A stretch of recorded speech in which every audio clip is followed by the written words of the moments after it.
નમસ્કાર. શ્રી ઓખારણની ચર્ચાઓ આપણે કરી રહ્યા છીએ. આપણે જોયું કે બાણાસુરની પુત્રી ઉષા એટલે કે ઓખાને એક દિવસ સ્વપ્નમાં એક સુંદર યુવાનને જોવે છે અને સપનામાં તેની સાથે લગ્ન થયા હોય એવો અનુભવ થયો. જાગ્યા પછી તે વ્યાકુળ થઈ ગઈ અને તેને પ્રશ્ન થયો કે આ કોણ હતું. તે પોતાની પ્રિય સખી ચિત્રલેખાને વાત કરે છે અને કહે છે કે મને એક આવું સ્વપ્ન આવ્યું હતું અને આ કોણ હતો. તેની સખી ચિત્રલેખા ખૂબ જ ચિત્રકાર અને યોગ સિદ્ધિ ધરાવતી હતી, જે આપણે આગળના એપિસોડમાં વાત કરી. તેણે ઘણા બધા ચિત્રો દોર્યા.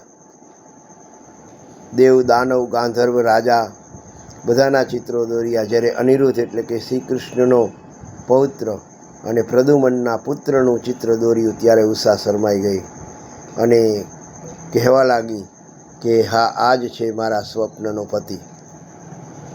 પછી ચિત્રલેખા યોગબળથી દ્વારિકા જાય છે અને અનિરુદ્ધને પલંગ સહિત ઉઠાવી લાવી ઉષાના મહેલમાં મૂકી દે છે.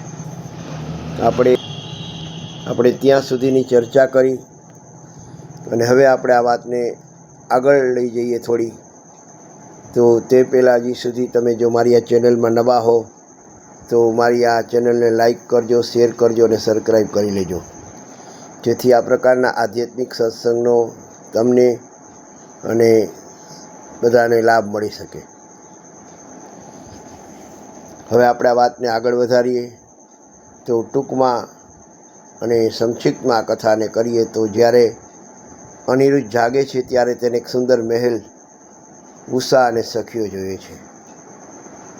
ઉષાએ બધું સત્ય કીધું કે હું તમને સ્વપ્નમાં પતિ રૂપે પ્રાપ્ત કર્યા છે અને હું મનથી તમને પતિ માનું છું.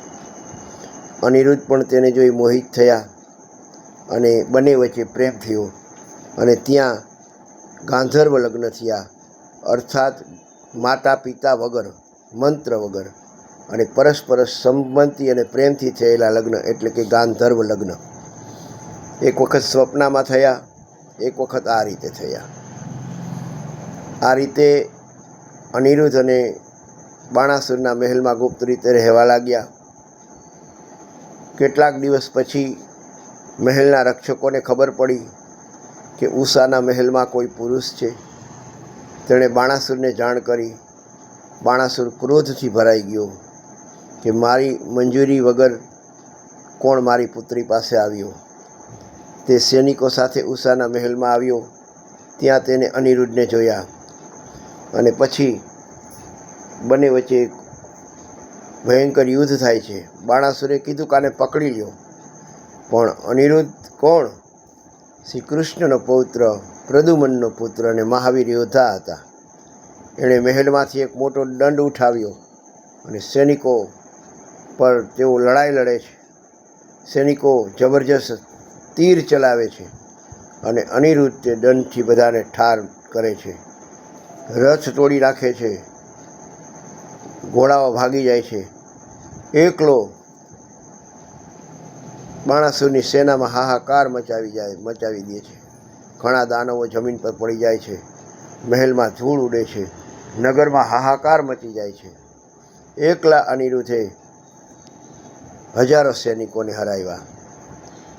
બાણાસુરે મોટા મોટા યોદ્ધાઓ મોકલ્યા, પણ બધાને અનિરુદ્ધ હરાવતા જોઈ.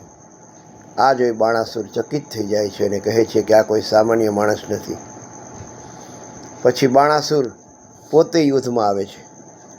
બાણાસુર પાસે હજારો હાથ હતા. તે મહાન શક્તિશાળી હતો. બાણાસુરે વિવિધ અસ્ત્રો ચલાવ્યા. અનિરુદ્ધે પણ બહાદુરીથી યુદ્ધ કર્યું. ખૂબ ભયંકર યુદ્ધ થાય છે. અંતે બાણાસુર એક માયાવી અસ્ત્ર ચલાવે છે જેનું નામ છે નાગપાસ. સર્પો જેવી દોરીથી ઉડીને આવી અનિરુદ્ધને બાંધી લે છે. અનિરુદ્ધ ઘણા ઝઝૂમ્યા પણ નાગપાસમાંથી બહાર આવી શકતા નથી. આ રીતે અનિરુદ્ધને કેદ કરી બાણાસુરે કિલ્લામાં બંધ કરી દીધા. આ જોઈને ઉષા ખૂબ રડવા લાગી અને વિલાપ કરવા લાગી. આ કથાને હવે આપણે થોડી આધ્યાત્મિક રીતે પણ જોઈએ તો આ ઘટના માત્ર કથા નથી, તેનો પણ અર્થ છે. ઉષા એટલે જીવાત્માની ઈચ્છા અને અનિરુદ્ધ એટલે પરમાત્મા તરફનો પ્રેમ. ચિત્રલેખા એટલે ધ્યાન અને કલ્પના શક્તિ. બાણાસુર છે તે અહંકાર છે. યુદ્ધે મન અને અહંકાર વચ્ચેનો સંઘર્ષ છે. નાગપાસ છે તે માયા અને બંધન છે. અહંકાર અંતે જીવાત્મા અને પરમાત્માના મિલનને બંધનમાં મૂકે છે. આનો ખૂબ ઊંડો અર્થ છે. આ પ્રકારે આગળની ખૂબ સરસ વાતો હવે આ ઓખા રણમાં આવવાની છે. હવે દ્વારિકામાં નારદજી જશે, શ્રી કૃષ્ણને ખબર પડશે. પછી શ્રી કૃષ્ણ અને બાણાસુર વચ્ચે મહાયુદ્ધ થશે અને ભગવાન શિવ પણ યુદ્ધમાં આવવાના છે. તો આવી સુંદર રોમાંચક વાતો આપણે આગળના અંકમાં લેવાના છીએ. તો સાંભળતા રહેજો અને બધાને સંભળાવતા રહેજો, કારણ કે આ એક પ્રકારના આધ્યાત્મિક સત્સંગ સાથે આપણે થોડી થોડી વાતો કરતા રહીએ છીએ. તો ફરી મળીશું ત્યારે આગળની વાતો અને ચર્ચાઓ કરીશું. તો ત્યાં સુધી સાંભળતા રહેજો અને માણતા રહેજો. સાથોસાથ આપ સર્વને હનુમાન જયંતીની ખૂબ ખૂબ શુભકામનાઓ. ભગવાન હનુમાનજી આપ સર્વનું રક્ષણ કરે તેવી પ્રાર્થના સાથે જય શ્રી કૃષ્ણ, જય શ્રી રામ.